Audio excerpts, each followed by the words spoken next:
In life, it's important to win in competitions. Strive to not be defeated by others. These were the words my father instilled in me. His influence led me to always aim for victory. I could never have imagined my life taking such a turn. My name is Michael. I was born into an ordinary family, where my father worked a regular job. Since childhood, I've been highly competitive. Losing games with friends would genuinely upset me. I despised admitting defeat and even argued with friends over it, feeling intense frustration.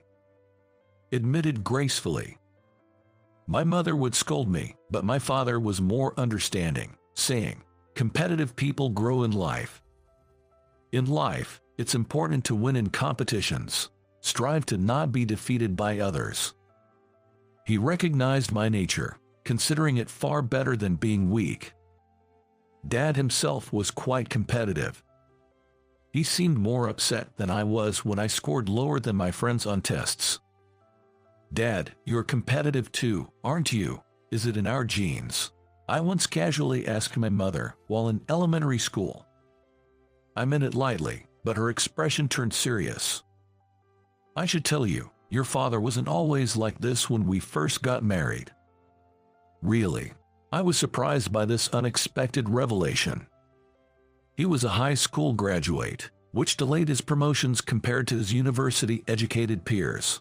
He fell behind in sales performance and was eventually excluded from the promotion track. He suffered a lot, being looked down upon by his promoted peers and younger superiors. That's why he became obsessed with winning. He doesn't want you to go through the same, and that's why he's sensitive about your grades. He really wants you to go to college. This situation was more serious than I had thought, and I felt somber. My father, who seemed like any other office worker, was carrying such a heavy burden. As a child, I wanted to succeed and make him happy. Got it. I'll do my best for Dad too. I made this resolve to my mom. Though I had no specific dream for the future, I was determined to achieve great success. I worked even harder on my studies. Being naturally diligent, I focused on the basics. As a result, my test scores were consistently high. Dad was always pleased with them. "Good job getting results." I remember him ruffling my hair in praise. In middle school, I pushed myself even harder. Many students went to tutoring, but I didn't want to be outdone by them. With hard work, I consistently stayed within the top 5 of my grade.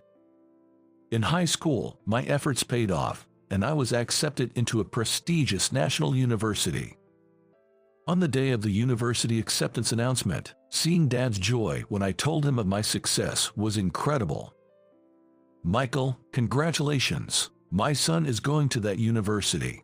That day, my father brought home a cake and celebratory gifts, repeatedly expressing his congratulations. I was not only happy about being accepted into my dream school, but also about fulfilling my father's dream of sending his son to college. After enrolling, I successfully earned my credits and secured a job at a major corporation. I had taken the first step as a professional, leaving my student life behind. The initial period at work was challenging with a lot to learn, but gradually, I got the hang of it and became efficient in my job. My competitive nature continued to drive me, and I strived to outperform my peers, achieving good work performance. Unknowingly, I stood out among my peers. "Michael is very diligent, so I can rely on him with confidence," my boss, Mark, would say, entrusting me with important tasks. Motivated, I devoted all my energy to my work. Then one day, I was appointed as the leader of a major project, receiving significant investment from the company. Mark recommended me to President West, who believed in my abilities despite my youth. Success in this project would undoubtedly fast-track my career. I couldn't miss this opportunity. I wanted to make it a success. After being appointed leader, I worked tirelessly every day. Despite long hours and overtime, I never felt the need to rest. Time flew by, and the project was a success. I gained a significant lead over my peers, climbing the corporate ladder at an unprecedented pace. I even managed to impress President West. Furthermore, President West often invited me to dinner, where he once told me, "I've seen many employees, but few are as outstanding as you." Eventually, I was even considered a candidate for the next company president. It seemed like my childhood dream of becoming a big shot was about to come true. However, there were a few others seen as rivals. Since they were all capable workers, I continued to work diligently, without slacking. As winter waned, President West summoned me. What could it be about? I wondered, entering his office with slight nervousness. President West greeted me with a smile and invited me to sit. It didn't seem like bad news. Actually, I was thinking of arranging a meeting with my daughter. A meeting? I was taken aback by this unexpected proposal. "Yes, I have a daughter named Rachel, around your age. It's about time she started thinking about marriage."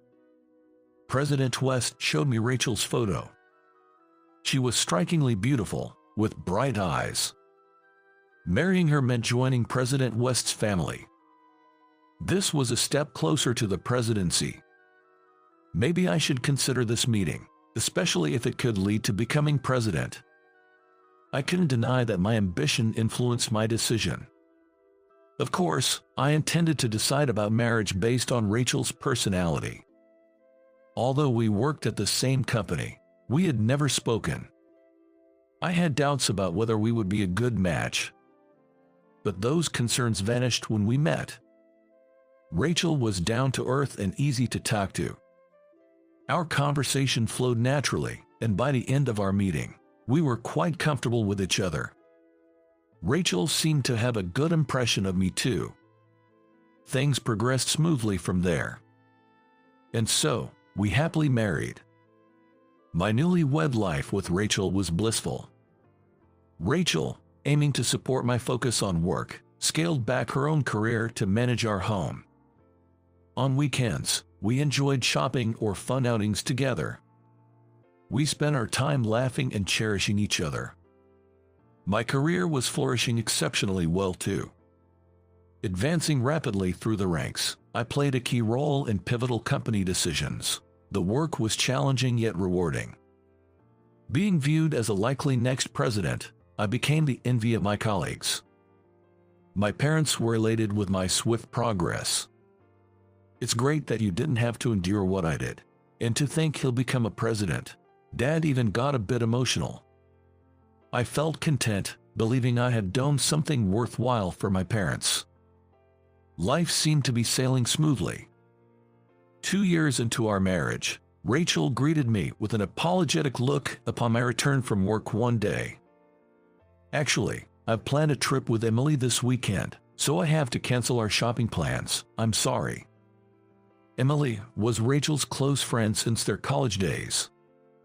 She had mentioned her difficulty in seeing Emily often due to our busy lives. Though saddened by her absence, I supported her need for a break, as she was constantly busy with household tasks. "Understood. Enjoy your time with her." "Really? Thank you." Rachel joyfully began preparing for her trip. The weekend after bidding her farewell, I decided to stroll through a neighboring town. While searching for dinner, I entered a supermarket and was taken aback. "Huh?" I spotted a familiar face. It was Emily. Initially, I doubted myself, but as I approached, it was unmistakably her. "Michael, what a coincidence to see you here." She approached to chat. "Isn't Rachel with you on a trip?" "No, we had no such plans." Emily seemed genuinely unaware. Where could Rachel be then? I tried calling and texting her, but received no response. I had no choice but to wait for Rachel's return. "Hi, I'm home." Upon Rachel's arrival, I confronted her. "I saw Emily at the supermarket in the next town. Your story about the trip was false, wasn't it? Where were you really? Rachel appeared uneasy. Then her expression turned cold. It was a coldness she had never shown me before. I was on a trip with Andy. Andy was a male colleague competing for the presidential position. He was a decade older, known for his efficiency and uncompromising work attitude. President West highly regarded his work ethic. I thought he was serious. Why would he go on a trip with Rachel? Are you admitting to an affair? I asked Rachel, incredulous. She remained distant. I have my side of the story. Let's discuss it tomorrow with my dad and Andy. She was firm, avoiding a proper conversation. The next day, President West and Andy arrived at our house to address the situation. Rachel, why did you go out with Andy? In the tense atmosphere, President West posed this question, and Rachel's response was startling. Actually, Michael has been mistreating me regularly. Even a minor mistake in cooking would prompt him to call me worthless, uttering harsh words like he can't eat such food. Hey, what are you talking about? I've never done anything like that. I was completely shocked. I had never been so cruel to Rachel. Yet, her fabrications continued. Michael changed after our marriage. He even struck me. Tears started to stream down her face. Andy, supporting her statement, nodded. She's correct. I saw Rachel looking upset at work and offered a listening ear. She confided about her husband's verbal and physical abuse. Our trip was to discuss her troubles. Andy, you too. Are you implying you had an affair? Andy looked at me with a cold gaze and replied. She has a diary. It likely has entries about Michael's abuses.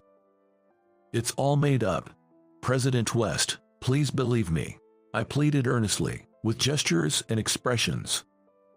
I hoped her past rust would suffice to clarify the truth. But President West looked at me sternly. Rachel is not a liar. Andy is credible too. I trust their accounts. You're despicable. I want you to divorce immediately, and you're also fired. I can't believe this. Despite my attempts to further persuade them, it was futile, and the meeting concluded. The following day, I was packing up my desk in a somber mood. Whispers filled the air. Michael was abusive to his wife, apparently. Well, I thought he was decent. Disgusting. Their voices were intentionally loud. Their words reached me clearly. It felt like my heart was being ripped apart, and I fought back tears. I lost everything, including the home I shared with Rachel, and moved back to my parents' house. Naturally, they were concerned. After hearing the story, my mother wept in sorrow. There's no way Michael would do such a thing. My father was profoundly troubled. Seeing his son's life deteriorate was a shock. Did I cause this by raising him to be a winner? He pondered.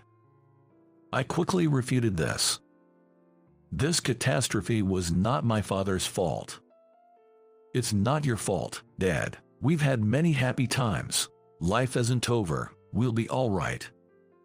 Hearing this, my father managed a small smile and said, "Thank you." But I couldn't stop questioning my life's purpose. Was all my hard work for nothing? Does hard work not pay off? As I contemplated this, my drive completely vanished. I knew I needed a new job, but I lacked the energy to pursue it. I spent my days idly at home, watching videos online late into the night and waking up after noon. This lethargic routine persisted. A month after my dismissal, I finally ventured outside when my mother requested an errand. She didn't say much, likely wanting to give me a change of environment. Indeed, being in the sunlight slightly uplifted my mood. After completing the errand and on my way back, something occurred. A woman carrying a large bucket emerged unsteadily from a flower shop on my path. She looked unstable, and as I anticipated, she soon stumbled and fell. "Are you okay?" I rushed over to help, and the woman stood up, saying, "I'm sorry, I'm not injured. If you'd like, I can help you carry that." Thinking it was the right thing to do, I offered my assistance. Initially, she hesitated, but then gratefully accepted, saying, "Please, thank you." While helping, I learned about her. Her name was Lily, and she had been running the flower shop for a year. After the work was done, Lily tentatively made an offer. "If it's okay with you, would you like to work here? A part-timer recently left after graduating. I've been needing help but haven't found anyone. I can pay you." I accepted her offer immediately. I was looking for a job, so this is perfect. Thank you. This was how I unexpectedly found employment. When I told my parents, they seemed genuinely relieved. Working there, I discovered Lily's deep knowledge of flowers and her talent in nurturing quality plants. Her friendly service had earned her a devoted customer base. However, her business management skills needed improvement. The shop wasn't drawing new customers due to ineffective PR. Additionally, it was barely profitable because of excessive spending. Having experience in these areas from my previous job, I took charge of the business aspects of the shop, allowing Lily to concentrate on plant care and customer service. This collaboration doubled the shop's revenue. Lily was incredibly thankful, saying it felt like a dream. As we became closer, I shared my own story with her. She listened with empathy. Upon hearing about my divorce, she expressed indignation. "It's so unjust. I accomplished so much, only to fall like that. It's as if my efforts were in vain." I responded, and after a moment, Lily replied, "Michael, you've been too focused on winning and losing. It's okay to relax. I didn't attend a prestigious university, and my shop isn't the biggest, but I'm content. My regulars appreciate me, and that's enough. Happiness lies in simple things." Her words made me realize something. I had always equated losing with unhappiness and insignificance, but I have parents who accepted me despite that. The skills I learned at my previous company are now valuable in the flower shop. Indeed, I was too fixated on not losing. I'll aim to live more relaxedly from now on. This shift in mindset made me feel lighter. I realized I was the source of my own distress. Lily, who offered this insight, was truly wonderful. Gradually, I found myself drawn to her warmth. 6 months later, while working in the shop, the door opened. "Welcome." I was stunned to see who entered. It was President West and Rachel. They looked serious. It didn't seem like a casual visit. "I visited your parents, and they directed me here. We need to talk." I found a private space to hear them out. "To be honest, I want you back at the company. I apologize for everything. I was mistaken." President West's admission surprised me. "What happened?" "And he embezzled funds. The company is in turmoil. We also found he was harassing employees. You were the reliable one after all. I'm supposed to be a horrible husband who abuses your daughter, right?" How easily they change their tune. When I made a sarcastic remark, Rachel spoke up. "I admit I had an affair with Andy and plotted against you to make him president. Everything got exposed at work, and I'm in a lot of trouble. It was all my fault. Please come back." They both apologized. They were trying to look pleasant, but it was clear they had changed their stance only because they were in trouble.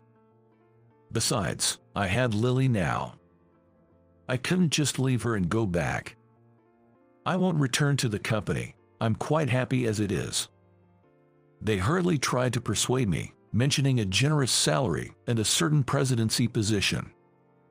But my decision didn't waver.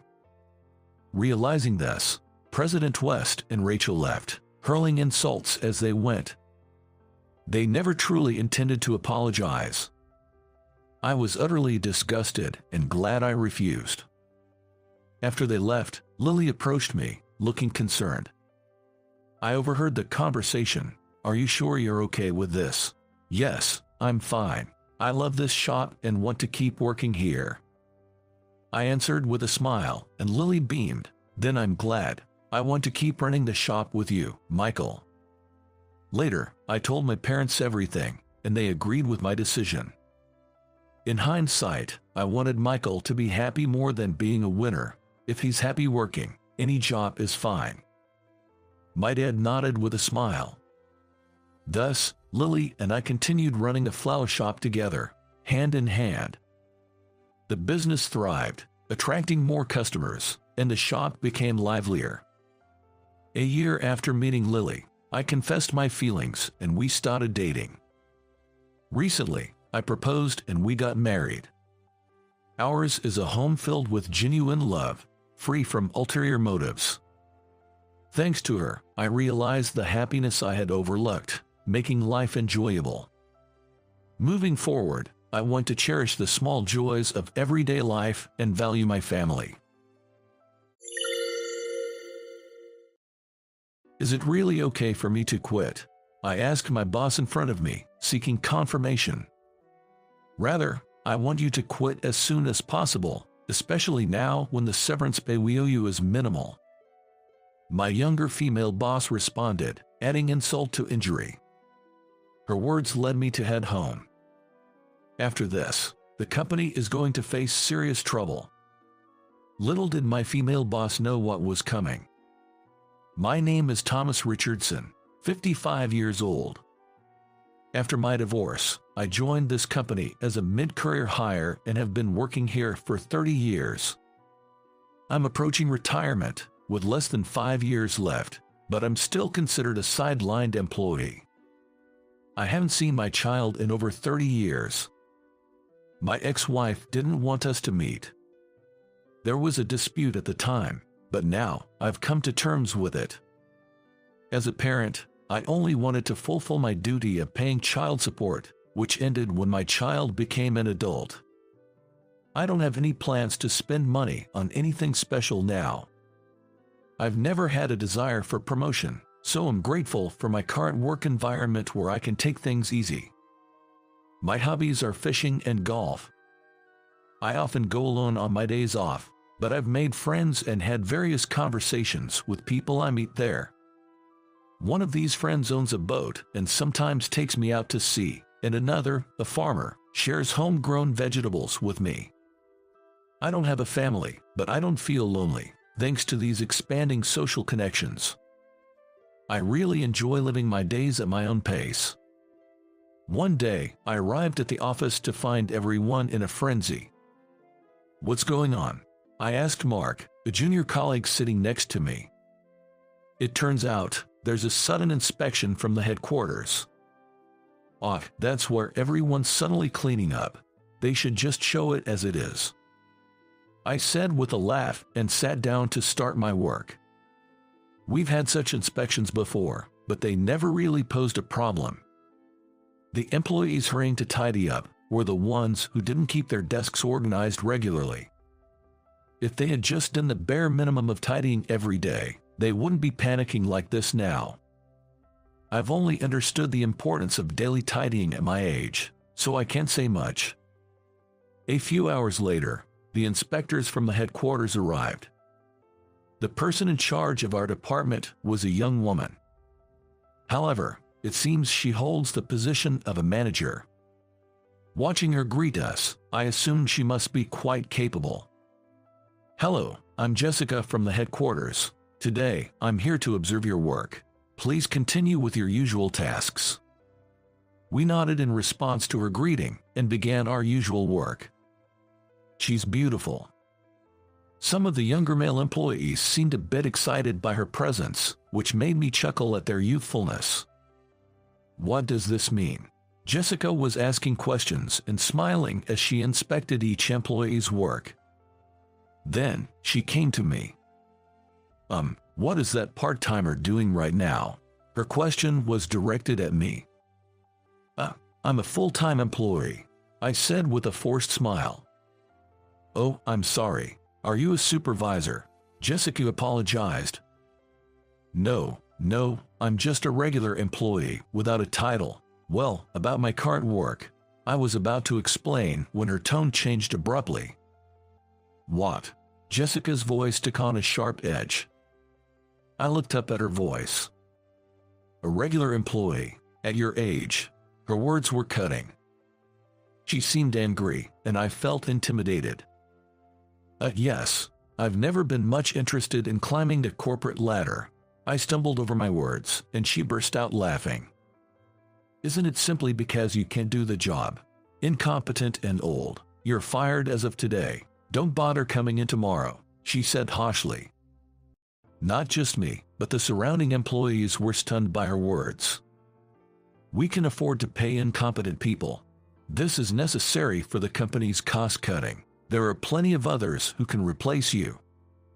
Realizing I was being insulted, I clenched my fist in anger. Sure, she might be competent, but that doesn't give her the right to belittle others. Annoyed, I stood up and said to her, "Is it really okay for me to quit?" I asked Jessica for confirmation. "Rather, I'd prefer you quit now while we can still save on severance pay." She insulted me further with a satisfied smile. I no longer felt like working. I had been told to leave. It wouldn't be marked as an absence.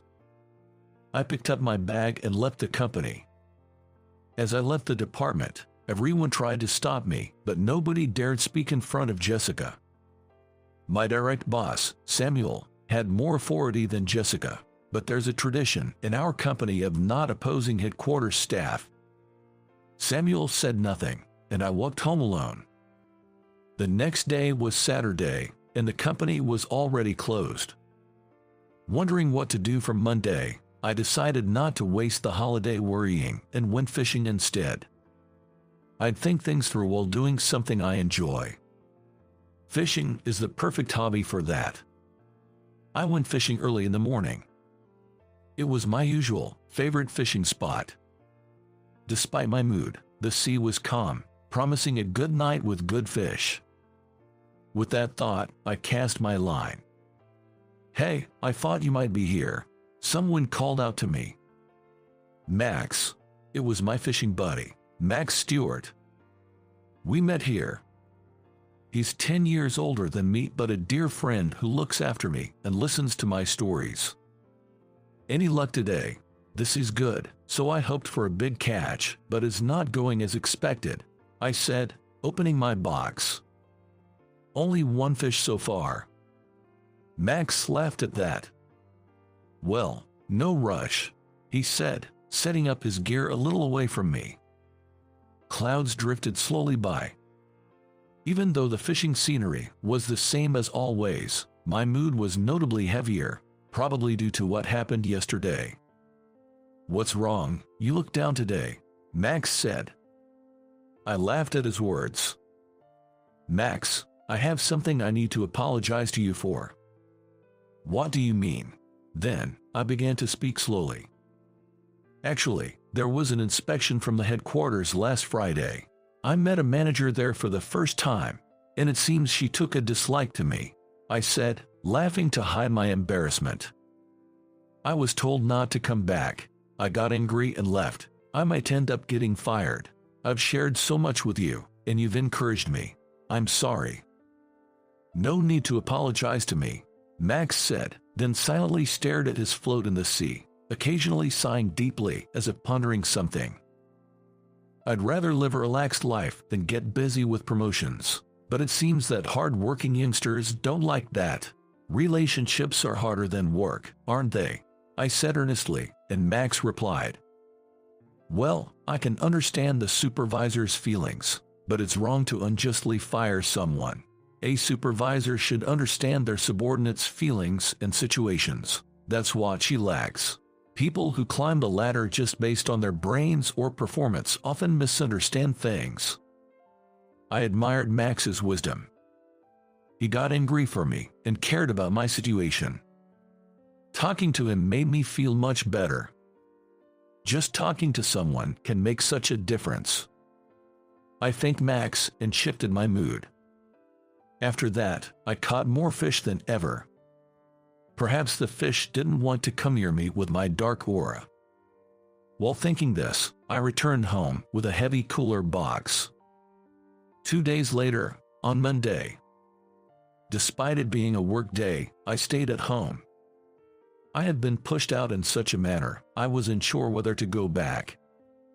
Max, whom I met on Saturday, gave me advice. The company is all about people. You don't need to apologize to them. Wait until they come to you. You've been working hard and must have a lot of paid leave, right? Indeed, I never used my paid leave, so I must have a few days' worth. Maybe it's a good time for a trip. While thinking this, enjoying a leisurely morning coffee on a weekday felt novel. As I was about to have a late breakfast, my phone rang. It was a call. It was the ringtone of a phone call. When I looked at the screen, it displayed the name of the company I work for, along with the name of my department. What could it be? I had informed Samuel about using my leave. Hello. As soon as I answered, I heard Samuel's frantic voice. Thomas, come to the office right away. Why? I told you I'm using my leave. I replied. But Samuel insisted. Please, just come. We're in big trouble. Our biggest client says they'll cancel all contracts if you're fired. Please come and help continue the contract. I laughed cynically. Why should I go and beg? You saw the exchange the other day, right? Jessica told me I'm fired, to go home. If she doesn't admit her fault and apologize by the time my leave is used up, then I'll have nothing to do with the company anymore. So, I don't care about future contracts. I said, sipping my coffee.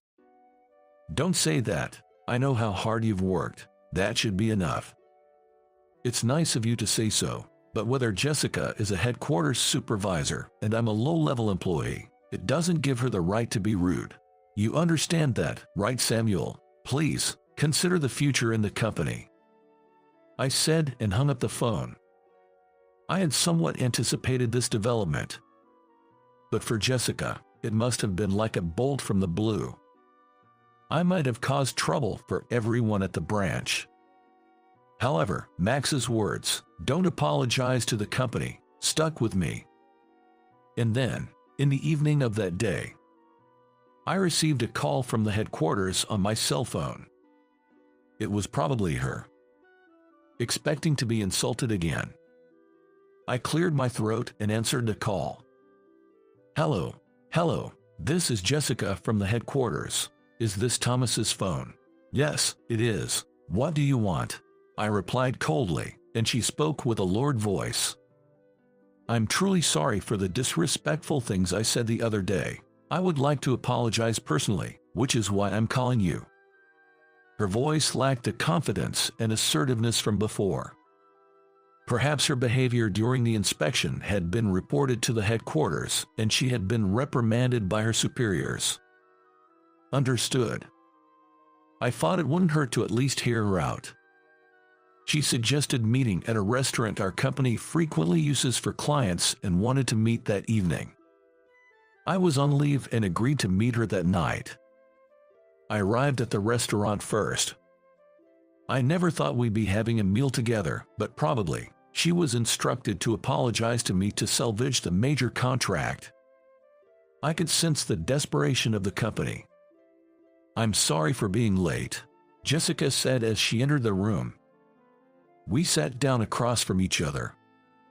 I'm sorry for calling you out like this today. She seemed on the verge of tears. Feeling a bit sorry for her, I smiled and said, Your feelings have already come across, Jessica. I came here today to forgive you, but your view is too biased. I'm not in a position to preach, but I wanted to have a talk. Encouraged by my words, she started to speak. Actually, I was raised in a single-parent family by a strict mother.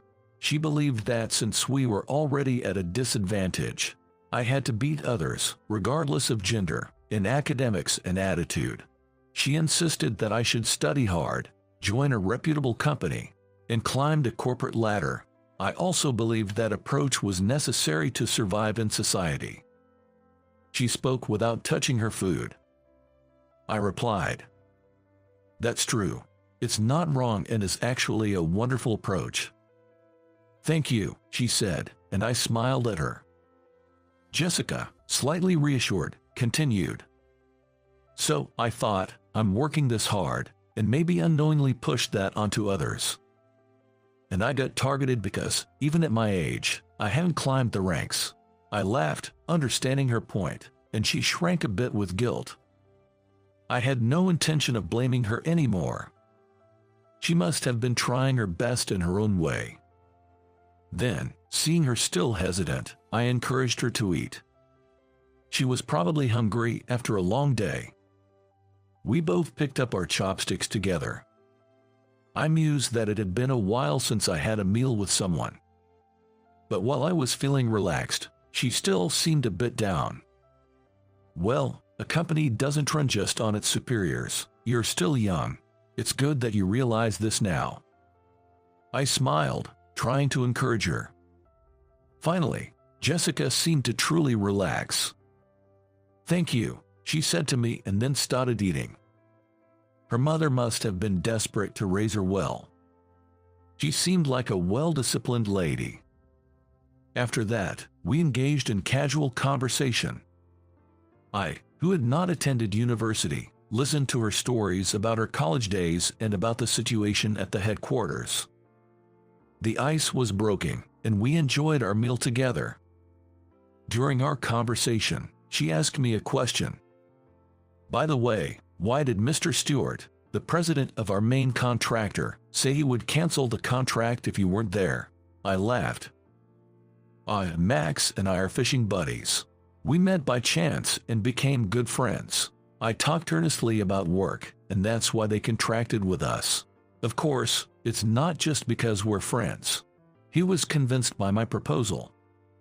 She was surprised. "To think you secured such a major contract." Then she fell silent. I understood what she wanted to say. She was probably wondering why I hadn't climbed a corporate ladder despite securing such a major contract. I really had no desire for promotion. I said with a smile, and she smiled back. "Well, there are others in charge of Max's company, but he often contacts me directly. He knew I was sincere, so he trusted me as a business partner, and we've had a good relationship. That's how it was. You've been supporting the company as a hidden pillar, and I was just, don't worry about it anymore."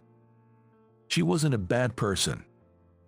Being in a managerial position at her age at our company meant she must have worked very hard. Jessica seemed to be reflecting on her actions, feeling ashamed for only seeing the surface and results. "If you've reflected, just keep working hard from now on. I'm already 55, close to retirement, and don't have a family, so I don't plan to pursue promotions, but I think your approach is not wrong. Good luck." I encouraged her again. Then, Jessica looked up. "No family. Right. I don't have anything to protect, so I plan to live a carefree life from now on." She smiled gently in response to my smile. Hearing about my way of living, she probably thought to herself that such a life is also possible. I decided to work hard so that she and the younger employees could thrive in the company even after my retirement. I returned to work, cutting my leave short. My colleagues in the department were relieved to see me back. When they started to speak ill of Jessica, I said, "I've made peace with her. I've heard her reasons. She's a colleague in the company. Let's stop attacking her." I was thankful they stood up for me, but bad-mouthing only breeds more negativity. Everyone agreed with my words. And so, I was able to return to my original environment and gratefully resume my work. A few months later, while enjoying my usual routine at work and fishing with Max and other friends on my days off, I heard a rumor amidst these peaceful days. Jessica is said to have faked her performance for promotion and is going to face a disciplinary meeting. I was surprised. Facing a disciplinary meeting. This could mean demotion. a pay cut, or, in the worst case, a disciplinary action. I couldn't believe Jessica would do such things. We really talked a lot that day. Her face, as she spoke about her efforts and the challenges she faced in her work, showed no signs of deceit. Of course, if she truly did wrong, she should be punished and reflect. But if it was a false accusation, it would be too unfair. If there was even a slight chance of a wrongful accusation, I wanted to help clear her name. After what happened, I couldn't see her as a stranger anymore. Of course, anything I could investigate, the HR department had already looked into. But still, I reviewed the documents she created and the records of transactions I heard about. Among them were documents from companies where my girlfriends are managers or executives. I reached out and spoke to various people, confirming there was no wrongdoing in her dealings. Furthermore, everyone unanimously said, "Jessica really worked hard for us." Then, I advised this to HR. The HR manager, Tyler, is my contemporary. Though he's younger than me since I was hired mid-career, we've known each other for a long time. If Thomas says so, it must be right. He believed my words. Later, I found out that the source of the rumor was the work of her older subordinates who were jealous of Jessica. I was dismayed to realize that there are petty people everywhere. Those individuals apparently faced disciplinary action. A few days later, Jessica came back to our department. "Thomas, can I talk to you for a moment?" she asked. Nervously, I followed her into a separate room. She said, "Thank you for the other day. I heard from Tyler that you helped clear my name. I really appreciate it." Then, she expressed her gratitude.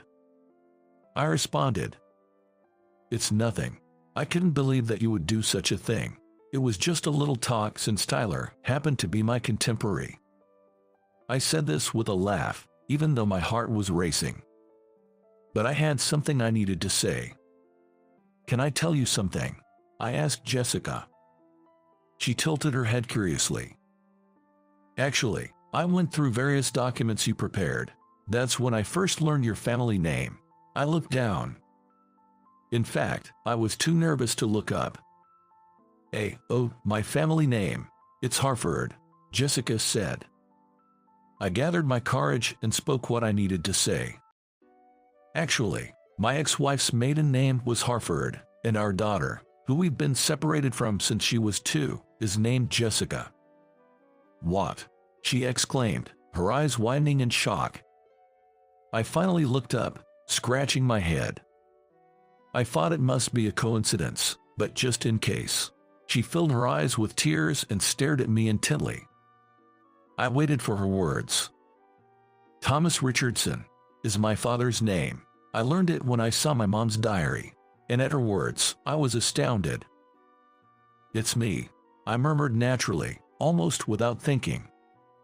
Tears embarrassingly began to fall from my eyes. Hearing my words, Jessica cried out like a child and clung tightly to me. I hesitantly wrapped my arms around her. The last time I held her was when she was 2. Realizing how much she had grown, I was moved again by her struggles. "Is your mother well?" I asked, and she nodded happily. I was grateful to my ex-wife for raising her so well. I never imagined reuniting like this. I thought I had no family left, yet she was so close all along. My encounters and earnest efforts had finally paid off for my daughter. I realized into the importance of trust in relationships. Hard work eventually pays off, becoming a tool to help oneself and loved ones in unexpected ways. And then there's me with no desire for promotion, and my daughter with her high aspirations. Though our thoughts differ, our sincerity in wanting the best for the company is undeniable. That's why we should continue living honestly according to our beliefs. I want to live a relaxed life, but will work diligently until retirement to leave some savings for my daughter. I'll respect her wishes and fully support her desire to succeed. That way, we both will surely find happiness